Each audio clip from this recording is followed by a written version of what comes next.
दोस्तों कैसे हो आप लोग। आज मैं बात करने जा रहा हूँ गैंग रेप के बारे में। पुष्पक एक्सप्रेस जो लखनऊ से चलकर मुंबई सीएसटी आती है छत्रपति शिवाजी महाराज टर्मिनल, और यहाँ से जाती भी है मुंबई छत्रपति शिवाजी महाराज टर्मिनल से रिटर्न भी जाती है लखनऊ। उत्तर प्रदेश से महाराष्ट्र आने वाली ट्रेन, उसके अंदर क्या होता है कि 8 गैंग के लोग आते हैं लूटपाट करने के लिए स्लीपर बोगी में। स्लीपर डब्बे में आता है और लूटने के काम करता है और लूट लेता है। जितने भी लोग होते हैं सबके पास असलहा होता है, गन होता है। तो पूरे जो डब्बा होता है, जिस डब्बे में वो एंट्री मारता है, वो पूरे डब्बे में जो है सबको लूट लेता है। जितना भी चीज़ पैसा वगैरह तकरीबन 80,000 या 90,000 के करीब वो लूट लेता है। उसके बाद ये ट्रेन जो है रात में हुआ, ये हादसा जो है रात के अंदर हुआ। ये कसारा इगतपुरी के बीच में, जब इगतपुरी से ट्रेन निकल गया तो बीच में यह हादसा हुआ। देखो मैं एक बात बता दूं, जो महाराष्ट्र में सफ़र करते हैं उनके लिए मैं बताऊं कि नासिक से लेकर और कल्याण, ये इसके बीच में बहुत डेंजर है। यहाँ बहुत चोर डाकू बहुत रहते हैं। तो मैं प्रशासन से और गवर्नमेंट से यही अपील करूँगा कि इनके दौरान ये कोई भी इंडिया में कहीं भी ट्रेन जा रही हो, खास कर स्लीपर और जनरल डब्बे में प्लीज़ सिक्योरिटी बढ़ाए। ये लोग क्या करते हैं, एसी में तो सिक्योरिटी देते हैं लेकिन स्लीपर और जनरल डब्बा में नहीं देते हैं। इस वजह से रात में बहुत सारे जो है हादसात होते हैं। ट्रेन में बहुत सारे डाकू लोग आ जाते हैं और छीन छान कर भाग जाते हैं। तो मैं यही अपील करूँगा कि जनरल डब्बे में भी खास कर और स्लीपर में भी सिक्योरिटी बढ़ाया जाए रात में।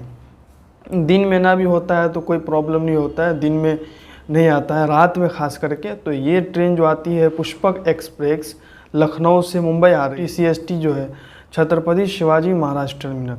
तो इगतपुरी से जब गाड़ी चली तो ये 8 लोग उस डब्बे में चढ़े, और जब गाड़ी रफ्तार हुआ, जब थोड़ा और आगे गई कसारा से पहले, तो ये लोग लूटपाट करना शुरू किया और सबका लूट लिया। उसके बाद क्या हुआ कि खिड़की के पास सब खड़े हो गए कि गाड़ी स्लो होगा तो रुकेंगे, लेकिन गाड़ी स्लो होने का नाम ही नहीं ले रहा था, क्योंकि पुष्पक एक्सप्रेस तेज़ चलता है, जल्दी रुकता नहीं। तो गाड़ी रुकने का नाम ही नहीं ले रहा था। गाड़ी का स्टॉप कल्याण है। तो क्या हुआ कि उस गैंग में से 8 में से एक लड़का क्या था, एक लड़की पे नज़र गई जो कि शादीशुदा थी, 20 से 22 साल उम्र था। वो अपने हस्बैंड के साथ बैठी हुई थी, हस्बैंड के बाजू में जो है बैठी थी। अब इसका निगाह गया उसके ऊपर। देखिए हवस बहुत बुरी चीज़ है। इसके ऊपर मैं आपको एक बादशाह का कहानी सुनाता हूँ कि एक बादशाह था, तो एक शख्स ने उसके लिए कोई अच्छा काम किया, तो उसने कहा कि ठीक है हम तुम्हें बहुत इनामात देंगे। तो उसे अपने ख़जाने के गोडाउन जो होता है उसमें भेजा और कहा इसमें जाओ तुम, और तुम्हें जितना ख़जाना चाहिए उतना लेकर आओ, लेकिन कुछ टाइम ड्यूरिंग सेट कर दिए थे कि इतना टाइम में तुम्हें लेकर आ जाना। इससे अगर 1 मिनट भी ज़्यादा हुआ तो फिर तुम्हें कुछ नहीं मिलेगा। तो हवस देखिए, तो जब वो एंट्री मारा, जो वो शख्स बादशाह का जो कोई वज़ीर था, गुलाम था, तो ख़जाने के गोडाउन में जब वो एंट्री मारा तो ख़जाना जो देखा तो वो बावला हो गया, पगला गया। वो टाइम जो ड्यूरिंग सेटिंग हुआ था उसका वो भूल गया। अब वो देखने लगा ये लूँ कि वो लूँ, सोना लूँ, ये लूँ, हीरे जवाहरात लूँ, क्या लूँ। तो ये देखते देखते क्या उसका टाइम आउट हो गया।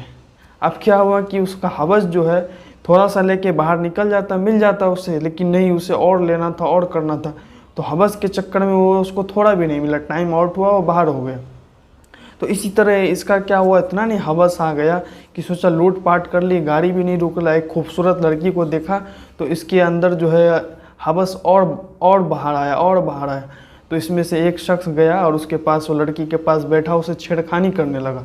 तो उसका हस्बैंड जो है छुड़ाने लगा, हटाने लगा, तो उसको मारा पीटा, बदतमीजी किया, और गैंग के 8 लोग आ गए वहाँ पे और उसके हस्बैंड को बहुत मारा और उस लड़की को पूरा कपड़ा उतार दिया और सबके सामने रेप किया। बारी बारी से एक एक करके रेप किया। और उसमें से जो स्लीपर में जो और भी लोग थे उसमें से कुछ लोगों को रहा नहीं गया, तो 1-2 लोग जब बोले, उसको समझाए, तो उसे भी मार मार के उसका हुलिया बिगाड़ दिया।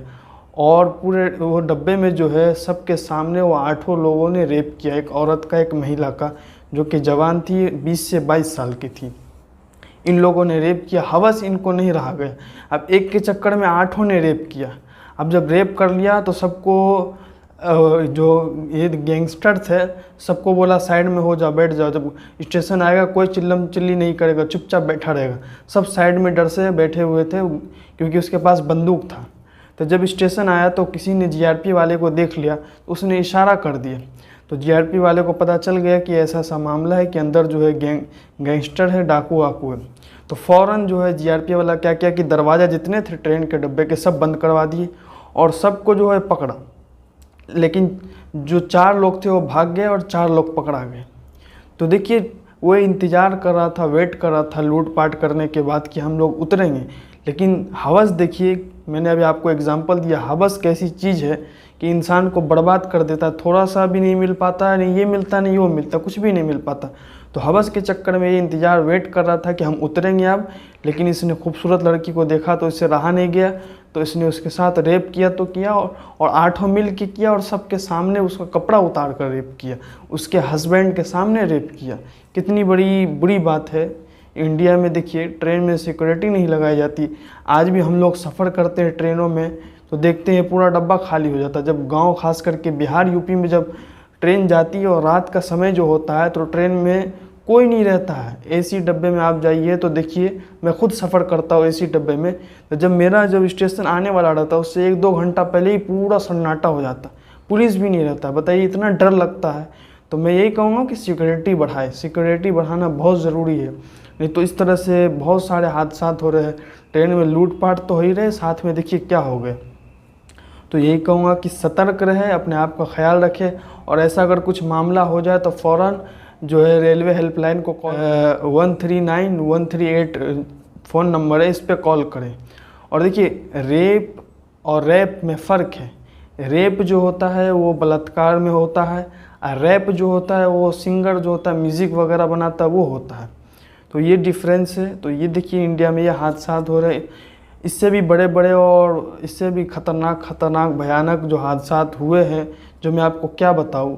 तो मैं भी यही अपील करता हूं, आप भी कमेंट में अपना राय दें कि इंडिया में जो ये हादसा हो रहे हैं, जैसा कि मैंने पिछले वीडियो में भी बताया, क्या किया जाए। सिक्योरिटी बहुत ज़रूरी है, हमारे इंडिया में सिक्योरिटी बहुत कम है।